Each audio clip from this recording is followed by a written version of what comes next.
실족, 용서, 믿음, 겸손이란 제목으로 하나님 말씀 전하겠습니다. 한 가족이 이 바닷가 리조트에 놀러 갔다고 합니다. 이 시설이 잘 돼 있어서 해안가에 있는 리조트인데 리조트 안에는 이제 수영장이 달려 있고요. 조금만 가면 또 바닷가로 연결되어진 그런 곳입니다. 한 꼬마가 열심히 놀다가 엄마에게 물었어요. 엄마, 리조트에 있는 풀장이 아니라 저기 바다에 나가서 수영하고 싶은데 그래도 돼요? 그렇게 물었더니 엄마가 대답합니다. 안 돼. 물이 너무 깊고 파도가 세서 안 돼. 나가면 안 돼. 그랬더니 꼬마가 다시 엄마에게 졸랐어요. 엄마, 그런데 아빠는 지금 저 바다에서 저렇게 수영하고 있잖아요. 그래서 엄마가 아이에게 이렇게 말했답니다. 그래도 너는 안 돼. 왜냐하면 아빠는 보험을 들었거든.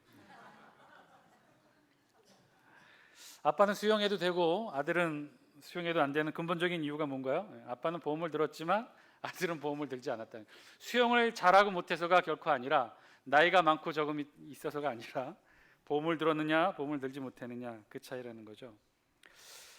세상이 다 그런 것 같습니다. 다 같은 세상 사람들이지만 그 안에는요 각자 나름 각자의 신분이 있고 모습이 있고 역할이 있다는 거예요. 보험 든 아빠가 있는가 하면 보험 들지 않는 아들이 있고 학생이 있고 직장인이 있고 다 역할과 자기 신분이 있다는 것이죠. 그런 것처럼 이 세상에는요 보이지는 않지만 다 나름 그에 맞는 신분이 존재한다는 거예요. 그래서 어떤 모습으로 살아가느냐에 따라 같은 세상이지만 달리 보일 수가 있다는 거예요. 보험을 든 든든한 세상일 수도 있고 보험을 들지 못한 불안한 세상일 수도 있다는 것이겠죠. 우리도 마찬가지라는 생각을 해봅니다. 똑같이 이 세상을 살아가지만 우리는 분명 세상 사람들과 다른 삶을 살고 있죠.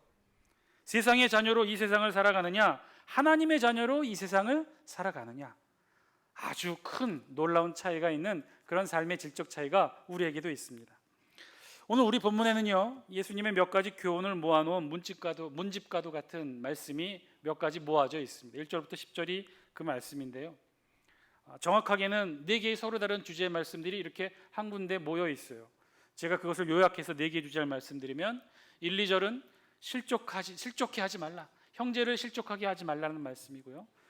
또 3, 4절은 용서하라는 거예요. 형제를 용서하라는 거예요. 5, 6절은 믿음의 능력을 가지라는 것이고요. 마지막 7절부터 10절까지는요 겸손하라고 하는 주제의 말씀을 오늘 예수님이 우리에게 비유를 통해 말씀해 주고 계셔요. 각각의 주제에 관한 예수님의 교훈의 말씀을 한데 모아놓은 그런 말씀처럼 보입니다. 그런데요 자세히 보면 이는 모두 하나의 주제를 향한 말씀이기도 해요. 우리 성경 주석에 보면요 오늘 본문에 대한 설명을 이렇게 해놓고 있어요. 1절부터 10절까지 4개의 주제가 놓여져 있는 이 말씀을 어떻게 묶어내고 있냐면 첫 번째, 두 번째 2개의 덕목, 즉 실족해 하지 말라, 그 다음에 용서하라고 하는 이 2가지 주제는 우리가 이 세상을 살아가는데 형제와의 관계 속에서 예수님의 제자로서 꼭 반드시 지켜야 될 2가지 덕목으로 알려주고 있다는 거예요. 그 다음에 세 번째, 네 번째 믿음의 능력을 가져라 겸손하라는 이 주제는 하나님과의 관계, 우리와 하나님과의 관계에 있어서 갖추어야 될 2가지 덕목이라고 오늘 이 주석이 또 설명을 해주고 있어요. 그러니까 4가지 주제지만 2가지 묶어서 보면 형제를 실족하게 하지 말라, 형제를 용서하라, 이것은 우리와 형제와의 관계 속에서 우리가 어떤 자세, 어떤 스탠스를 취해야 되는지에 대해서 말씀해 주고 있고요. 그리고 세 번째, 네 번째 주제 믿음의 능력을 가져라, 또 겸손하라, 이 말씀의 주제는 우리와 하나님과의 관계 속에서 우리가 지켜야 될 덕목이라는 거죠. 한마디로 예수님의 제자라면요 이 4가지 덕목을 잘 지켜야 한다는 거예요. 좋은 말씀입니다. 예수님의 제자로서 꼭 필요한 덕목 잘 지켜야겠죠. 그런데요 사실은 오늘 이 본문은요 그저 여기저기 흩어져 있는 예수님의 교훈을 이렇게 한데 모아놓은 것이 아니라 여기에는 아주 중요한 한 가지 스토리가 있어요. 어떤 스토리냐? 그 스토리의 핵심 말씀은 5절에 있는 말씀이에요. 5절 말씀. 우리 5절 말씀 같이 한번 읽어볼까요? 5절 시작. 사도들이 주께 여짜오되 우리에게 믿음을 더하소서 하니. 아멘. 이 예수님의 4가지 지켜야 될 덕목에 대해서 형제를 실족하게 하지 말라, 형제를 용서하라, 믿음의 능력을 가져라, 겸손하라, 이 4가지 덕목을 들었는데 이 4가지 덕목을 들은 예수님의 제자들의 반응이 이러했다는 거예요. 반응이 어땠느냐? 주님, 우리에게 믿음을 더하여 주소서. 믿음을 더하여 주셔서 이건 무슨 뜻일까요? 이건 무슨 말씀인가요? 이 제자들의 반응의 말씀의 뜻은 무엇이냐면요, 예수님, 반드시 제자로서 지켜야 될 4가지 덕목 너무너무 어렵습니다. 우리는 이거 지킬 수 없으니 지킬 만한 믿음의 능력을 더하여 주옵소서. 지금 예수님의 제자들이 예수님께 이렇게 간청했다는 거예요. 간청. 표현이 간청이지 사실 이 내용에 담겨 있으면 이 제자들의 반응은 어떤 거예요? 예수님의 말씀에 대해서 지킬 수가 없으니 물러달라고 하는 완곡한 표현입니다. 여러분, 조선시대 우리 사극 드라마에서 자주 보죠. 왕이 신하들에게 명령을 내렸더니 신하들이 집단으로 거부하는 거예요. 그럴 때 뭐라고 외칩니까? 통촉하여 주옵소서. 통촉하여 주옵소서. 아니되옵니다. 거두어 주옵소서.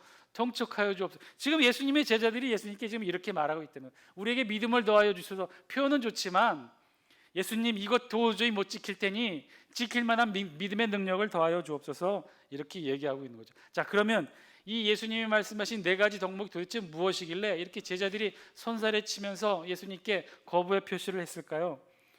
1절 2절 말씀 우리 영상을 통해 한번 읽겠습니다. 1절 2절입니다. 시작. 예수께서 제자들에게 이르시되 실족하게 하는 것이 없을 수는 없으나 그렇게 하게 하는 자에게는 바로다. 그가 이 작은 자 중에 하나를 실족하게 할진대 차라리 연자 맷돌이 그 목에 매어 바다에 던지는 것이 나으리라. 아멘. 실족하게 하지 말라는 건데 우리 성경 번역에는 실족하게 하는 것이라고 번역이 되었는데요, 원어로는 스칸달라라는 뜻이고 기본적인 뜻은 무엇이냐면요, 덫 혹은 장애물, 이런 뜻입니다. 우리 신약의 다른 본문에서는 이 스칸달라라는 단어를 어떻게 번역했냐면요, 올무 혹은 부딪히는 돌 혹은 거리끼는 것, 이렇게 번역을 했어요. 한마디로 형제를 시험에 빠뜨리는 거죠. 부딪히게 하는 거예요. 올무에 빠뜨리는 거예요. 형제에게 죄를 짓게 하는 거예요. 그것뿐만 아니라 형제에게 상처 주고 형제에게 아픔을 주는 것, 모든 걸 다 포함한다는 거예요. 그리고 더욱더 중요한 것은 뭐라고 그랬어요? 실족하게 하는 것이 없을 수는 없으나, 이 예수님 말씀을 통해서 그대로 전달하는 거예요. 예수님도 이중부정을 통해 강한 긍정으로 말씀해 주셨어요. 그러면 우리 내 삶 속에서 실족하게 하는 일이 반드시 있다는 거예요? 반드시 없다는 거예요? 반드시 있다는 거예요. 어쩔 수 없이 형제를 실족하게 할 수밖에 없는 그런 삶, 그런 세상에서 우리가 살아가고 있다는 거예요. 그러나 그럼에도 불구하고 뭐라고 말씀하셨어요? 그렇게 하는 자에게는 화로다. 형제를 실족하게 하는 자는 화예요. 왜냐? 그렇게 하면 이 작은 자 중에 하나를 실족하게 할진대, 작은 자라고 표현했는데요, 여기서는 신체적으로 작은 자만을 가리키는 게 아니라 모든 면에서 작은 자, 즉 작은 자에서 시작해서 모든 자, 누구에게든지, 누구나, 어린 자에게든지 누구나 하여튼 상처를 주고 실족하게 하면 그런 자는 차라리 연자 맷돌이 그 목에 매어 바다에 던져지는 것이 나으리라. 그 형제를 실족하게 하는 그 형벌이 어찌나 크고 무서웠던지, 내세에서 받을 그 형벌이 너무나 크고 무서워서 현세에서 연자 맷돌을 목에 몰고 바다에 수장시키는 그런 형벌이 있는데 그 형벌보다도 더 무서웠다는 거예요. 여러분, 이 형벌이 어떤 형벌인지 아세요? 아이고, 무슨 맷돌을 목에 매달아 바다에 물에 빠지게 할까? 맷돌, 그 맷돌 크기가 얼마나 할까? 우리 생각하는 맷돌은 어떤 거죠? 여인 아낙네가 이렇게 앉아서 이렇게 한 손으로 돌릴 수 있는 게 맷돌인데, 그건 연자 맷돌이 아닙니다. 진짜 연자 맷돌은 어떤 거냐면요, 저걸 좀 더 크게 해놔서 짐승이 끌 수 있도록 해놓은 맷돌이에요. 저렇게 큰 맷돌이에요. 저거 보이십니까? 위에서 돌아가는 맷돌? 저거를 사람 목에 매달아 바다에 빠치는 게 바로 이 사형 방법이었어요. 그런데 형제를 실족하게 하면 이보다 더 크고 끔찍한 형벌이 내세에는 있다는 거예요. 그러니 형제를 실족시키지 말라는 거죠. 그런데 이것을 들은 예수님의 제자들이 예수님을 향해 말씀했어요. 형제를 실족하게 하지 말라고 하는 이 예수님의 말씀을 듣고 예수님의 제자들이 보인 반응이 어떤 거라고요? 통촉하여 주옵소서. 아니되옵니다. 그런 거예요. 불가합니다. 차라리 우리에게 믿음을 더하여 주옵소서. 실족하게 하지 않을 믿음의 능력을 더하여 주옵소서. 왜요? 예수님도 말씀하셨듯이 실족하게 하는 것이 없을 수 없기 때문에. 여러분, 그렇지 않아요? 우리 다 형제를 실족하게 하는 삶 살 수밖에 없잖아요. 우리 모두 다 그렇지 않으려고 하지만, 그렇게 안 하려고 하지만 누군가에게는 상처를 주고 누군가에게는 힘들게 하고 누군가를 시험 들게 한다는 거예요. 이게 우리 인간의 한계인 것 같습니다. 우리 그러지 않으려고 하고 때로는요, 좋은 일, 선한 일을 한다고 누군가를 도와주는 일을 하면서도 동시에 상처를 주는 게 우리 인간 아닙니까? 우리가 그렇다는 거예요. 그러니 제자들이 그렇게 반응했겠죠. 자, 두 번째 덕목 무엇인가요? 용서인데요. 3절과 4절 말씀이에요. 우리 3절 4절 같이 한번 읽겠습니다. 시작. 너희는 스스로 조심하라. 만일 내 형제가 죄를 범하거든 경고하고 회개하거든 용서하라. 만일 하루에 7번이라도 내게 죄를 짓고 7번 내게 돌아와 내가 회개하노라 하거든 너는 용서하라 하시더라. 아멘. 말씀의 내용인즉 형제가 죄를 범하거든 경고하고 형제가 죄를 회개하거든 용서하라. 그리고 언제까지 용서하라는 거예요? 하루에 7번까지도 회개하거든 용서하라. 이게 말씀의 요지예요. 형제가 죄를 범하거든 경고하라. 우리 성경에 경고하다라고 번역했는데 원어의 뜻은 책망하다는 거예요. 책망. 그러니까 죄를 범하면요, 책망하고 경고하는 것이 예수님의 제자로서의 역할이에요. 그런데 항상 죄를 지으면 책망하는 것이 본절의 참뜻이 아니라 본절의 주제는요, 회개와 용서가 있어요. 용서에 있어요. 그러니까 죄를 범하되 어떻게 하지 않으면, 회개하지 않으면 책망하고 경고하라는 거예요. 그런데 죄를 지었어요. 그런데 어떻게 하면, 회개하면 어떻게 하라고요? 용서하라고요. 몇 번까지도? 하루에 7번까지도. 좋은 말씀이에요. 오케이, 여기까지는 다 지킬 수 있을 것 같아요. 아무리 미워도 죄를 짓고 회개한다면 충분히 용서할 수 있겠죠. 그런데 문제는 그 다음에 있었어요. 어떤 말씀에 이 예수님의 제자들이 무릎 꿇게 되었느냐? 무슨 말씀이에요? 하루 7번이라도 내게 돌아와 내가 회개하노라 하거든 용서하라. 하루 7번. 이 숫자에 예수님의 제자들이 무너졌어요. 예수님, 우리는 도저히 그렇게 못합니다. 거두어 주옵소서. 아니, 왜 하루에 7번 용서를 못할까요? 라고 생각하시는 분들이 계실지 모르겠지만 유대인들에게서 7이라는 숫자는요, 우리가 알고 있는 7이라는 숫자가 아니에요. 유대인들에게 7은 완전수이자 무한수를 의미합니다. 똑같은 본문의 내용이 마태복음에는 어떻게 표현되어 있냐면요, 마태복음 18장 21절 22절 이렇게 기록되어 있는데요, 영상을 통해 한번 보여주시겠어요? 제가 읽겠습니다. 그때 베드로가 나와 이르되 주여, 형제가 내게 죄를 범하면 몇 번이나 용서하여 주리이까? 7번까지 하오리이까? 예수님이 대답하셔요. 예수께서 이르시되 내게 이르노니 7번뿐 아니라 7번을 70번까지라도 할지니라. 오늘 본문에 나오는 7번은 바로 이 표현의 7번이었어요. 7번뿐 아니라 7번을 70번까지라도 할지라도, 즉 무한대로 용서하라는 거예요. 이 말에 사실은 예수님의 제자들이 무너졌어요. 그러니 제자들이 예수님께 간청했던 거죠. 아니되옵니다. 형제의 죄를 회개만 한다면 무한정 용서하라는 두 번째 예수님의 제자로서의 덕목을 제자들은 받아들일 수가 없었어요. 자, 첫 번째, 두 번째 예수님이 말씀하시는 제자로서의 덕목을 들은 제자들의 반응, 한마디로 아니되옵니다였어요. 통촉하여 주옵소서. 사도들이 주께 여짜오되 우리에게 믿음을 더하소서 하니, 그러니 우리에게 믿음을 더하여 주옵소서. 이거 지금 우리로는 도저히 지킬 수 없습니다. 그러니 이거 지킬 만한 믿음의 능력을 우리에게 주옵소서. 그렇게 반응하는 예수님의 제자들에게 예수님이 뭐라고 말씀하십니까? 6절 말씀이에요. 6절 함께 읽겠습니다. 시작. 주께서 이르시되 너희에게 겨자씨 하나일 만한 믿음이 있었더라면 이 뽕나무더러 뿌리가 뽑혀 바다에 심겨라 하였을 것이요 그것이 너희에게 순정하였으리라. 아멘. 자, 예수님의 제자들이 지금 뭐라고 그런 거예요? 예수님, 우리 지금 도저히 못 지킵니다. 어떻게 형제를 실족하지 않게 살아갈 수 있겠습니까? 어떻게 형제를 무한대로 용서할 수 있겠습니까? 우리 그런 힘이 없습니다. 그런 믿음의 능력을 우리에게 더하여 주옵소서라고 간청하는 제자들에게 예수님이 뭐라고 말씀하신 거예요? 겨자씨 비유를 말씀해 주고 계셔요. 겨자씨 하나일 만한 믿음이 있다면, 여러분, 우리가 잘 아는 대로 겨자씨라는 것은요 정말 작아요. 유대인들이 당시에 알고 있었던 이 세상에서 가장 작은 씨앗이 겨자씨였어요. 그런데 그 작은 겨자씨 안에는 어떤 것이 담겨 있느냐? 우리가 알지 못하는 엄청난 능력, 잠재력이, 생명의 능력이 그 안에 있었다는 거예요. 그것이 무엇입니까? 생명의 능력이었어요. 그것이 땅에 떨어지면 싹이 트고 줄기가 자라나고 성장해서 커다란 군락을 이루면요, 그 흔들거리는 나무 같아 보이지 않는 겨자씨 나무에도요 새들이 둥지를 들 정도의 튼튼함을 유지하는 그런 나무가 된다는 거예요. 믿음의 원리가 그렇다는 거죠. 아주 적은 믿음처럼 보일지라도 그 믿음만 있다면 그래서 그 믿음이 참 믿음이라면, 그 안에 생명력이 있고 하나님에 대한 견고한 신뢰가 있다면 그 믿음을 통해 이루지 못할 불가능한 일은 없다는 거예요. 그래서 비유로 든 게 뭡니까? 뽕나무를 예수님께서 뽕나무가 뿌리째 뽑혀 바다에 심겨라 명령하도 그대로 순종하리라, 그대로 이루어지리라 예수님이 말씀하셨잖아요. 여러분, 뽕나무는요 특별히 번식력이 강해서 뿌리를 아주 매우 넓게 그리고 깊게 뿌리 내리는 식물 중에 하나라고 해요.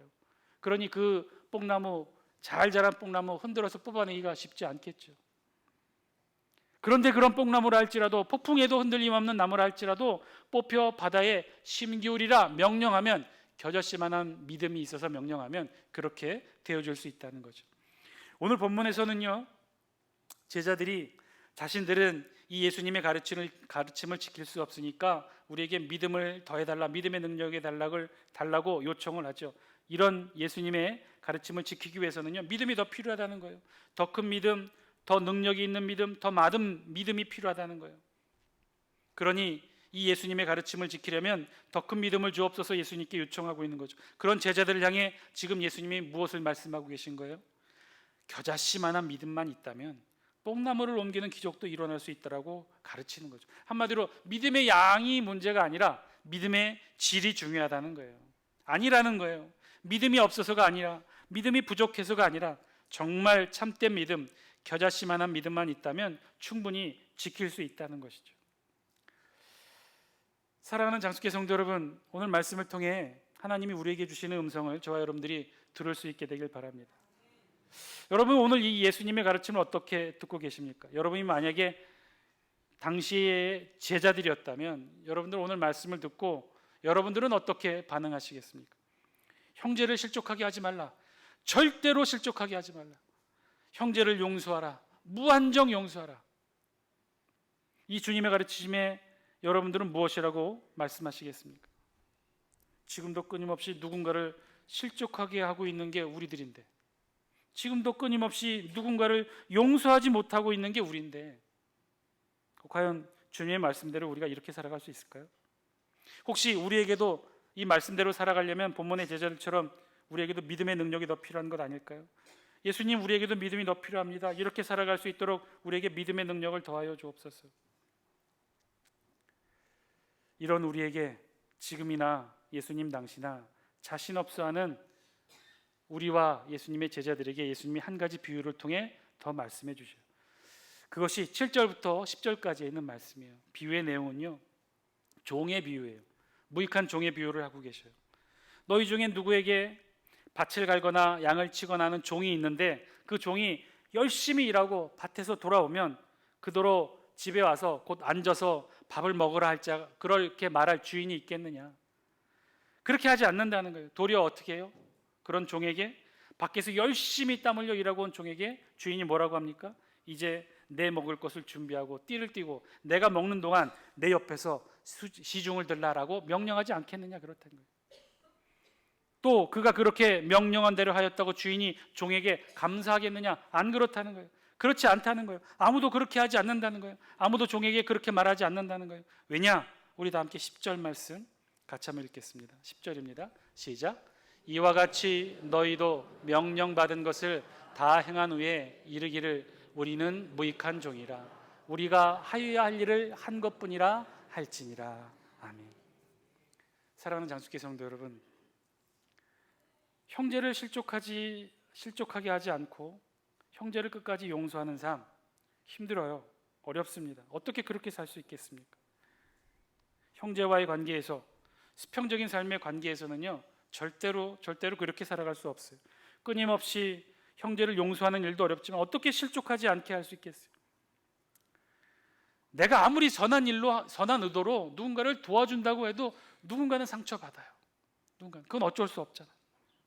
어렵습니다. 아니, 있을 수가 없어요. 그런데요, 그것은 어디까지나 우리 자신이 형제의 관계에서 그렇다는 거예요. 근데 그것을 조금만 바꾸어 보자는 거예요.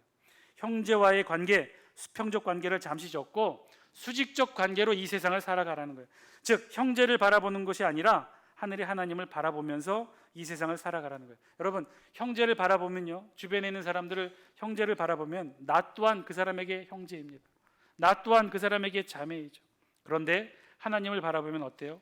우리는 하나님 앞에서 누구입니까? 하나님 앞에서 형제인가요? 하나님 앞에서 자매인가요? 하나님과 같이 형, 친구, 동생 합니까? 하나님 앞에서 우린 누구예요? 하나님의 백성이고 하나님의 자녀이고, 그리고 더욱더 중요한 건 오늘 본문의 말씀에 비추어면 전능하신 하나님 아버지 앞에서 우리는 그저 무엇이라고요? 무익한 종일 뿐이라는 거예요. 밖에서 논에서 밭에서 양치다가 힘들게 일하고 돌아와서는요, 주인의 음식을 차리고 수종드는, 또 그렇게 열심히 일하고서도 감사하다는 말 한마디 듣는 것이 허락되지 아니한 그저 무익한 종일 뿐이라는 것, 그것이 우리라는 거예요. 누구 앞에서는? 하나님 앞에서는. 사랑하는 장수교 성도 여러분, 오늘 우리 본문은요, 진짜 오늘 본문에 숨겨져 있는 진짜 메시지는 하나님 앞에서 우리 모습이 어떠한지 제대로 알라는 것입니다. 즉 수직적 관계로 수평적 관계를 삼으라는 것이에요. 반대로 하지 말라는 거예요. 수평적 관계로 수직적 관계를 삼지 말라는 거예요. 수직적 관계로 수평적 관계를 삼으라, 그렇게 이 세상을 살아가라고 오늘 하나님이 우리에게 말씀하고 계셔요. 우리가 누구인가요? 저와 여러분 누구인가요? 형제 자매? 아니라는 거예요. 이제부터 그 생각 버리라는 거예요. 오늘 본문에 예수님이 주시는 우리의 말씀은 저와 여러분 형제 자매 아니라는 거예요. 저와 여러분 뭐예요? 저와 여러분들은 뭐라고요? 저와 여러분들은 뭐라고요? 무익한 종일 뿐이라는 거예요. 무익한 종일 뿐.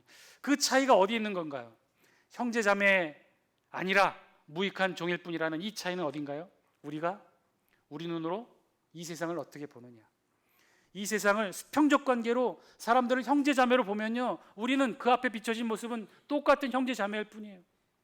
그러나 우리의 눈을 바꿔서 우리의 시각을 수평적 관계가 아닌 수직적 관계로 눈을 들어 하늘의 하나님을 바라보면 하나님 앞에서 우린 누구라고요? 형제 자매가 아니라 무익한 종일 수밖에 없다는 거예요. 세상을 그렇게 살아가라는 거예요. 여러분, 우리 잘못된 의식을 깨트려야 합니다. 우리 스스로를 형제 자매라고 생각하는 것은요, 수평적 관계로 이 세상을 바라보는 거예요. 여러분, 그 수평적 관계의 세상이 어떤 세상입니까? 이 세상, 수평적 관계의 세상은요, 기브 앤 테이크의 세상이에요. 주는 것이 있으면 응당 받는 것이 있는 세상이에요. 한 번 양보했으면 꼭 한 번은 양보를 받아내야 하는 세상이에요. 나도 상처를 받았으니 상대도 상처를 주어야 하는 것이 이 세상 수평적 관계의 세상이에요. 정당방위로는 상대의 목숨까지도 배상받아야 한다고 생각하는 것이 이 세상의, 이 수평적 관계의 세상이에요. 형제자매가 바라보는 세상은 그렇다는 거예요. 그런 세상에서는요, 실족하지 않게 할 수 없어요. 끊임없이 용서할 수 없어요. 오늘 본문이 말씀하는 세상은요, 그런 세상이 아니라 하나님 앞에서 사는 세상 살아가라는 거예요. 형제 자매로 살아가는 것이 아니라 무익한 종으로 이 세상을 살아가라는 거예요. 그래서 우리 앞에 마땅히 보복하고 갚아줘야 될 형제 자매가 있는 것이 아니라 우리 앞에는요, 일하고도 시종 들어야 되는 주인이 있는 세상 살아가라는 거예요. 하늘의 하나님을 아버지로 주인으로 섬기며 살아가는 세상 살아가라는 거예요. 그래서 무익한 종이지만 어떻다고요? 우리의 모든 것 받아주고 책임져 주는 우리의 주인이 있는 세상, 그런 세상 살아가라고 오늘 본문이 저와 여러분들에게 말씀해 주는 줄 믿습니다. 그런 하나님 앞에서의 세상 살아가라고 말씀하시는 거예요. 여러분, 무익한 종으로 살아가는 세상과 형제자매로 살아가는 이 세상, 이 둘 중에 하나를 선택하라고 한다면 여러분 어떤 세상 선택하시겠습니까? 여러분들은 어떤 세상에서 살아가기를 원하십니까? 무력해 보이고 힘들어 보이고 쉼이 없어 보이는 삶 같지만, 감사하다 고맙다 칭찬받지 못하는 삶처럼 보이겠지만, 그런 무익한 종의 삶, 그러나 그 삶은요, 우리에게 주인이 있는 삶이에요. 그 주인이 우리를 책임져 주는 삶이에요. 종은요, 힘들게 일하고 소명과 사명을 다 해야 되지만, 종은요, 자신의 앞날 미래 고민하지 않습니다. 자신의 미래를 불안해하지 않습니다. 왜냐? 그건 종의 몫이 아니기 때문에. 그 몫은 누구의 몫이에요? 오로지 우리를 책임지는 주인의 몫이라는 거예요. 여러분은 이제 어떤 삶을 선택하시겠습니까? 무익한 종의 삶이지만 미래를 책임져주는 진짜 주인이 있는 삶을 살아가시겠습니까? 아니면 아직도 복수열전이 난무하는 형제자매의 세상을 살아가시겠습니까? 주님의 품으로 오십시오. 아직 우리 주님의 품에는요, 여러분 모두가 기댈 넉넉한 사랑의 품이 있습니다.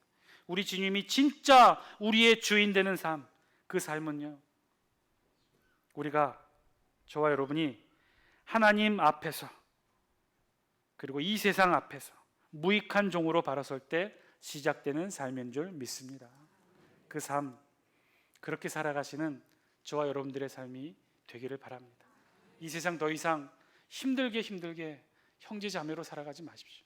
무익한 종으로 우리 앞에 하나님 바라보시고 그 하나님을 주인 삼아 그 하나님 품에 안기시는 저와 여러분들의 복된 삶 되시기를 주의 이름으로 간절히 축복합니다. 함께 기도하겠습니다.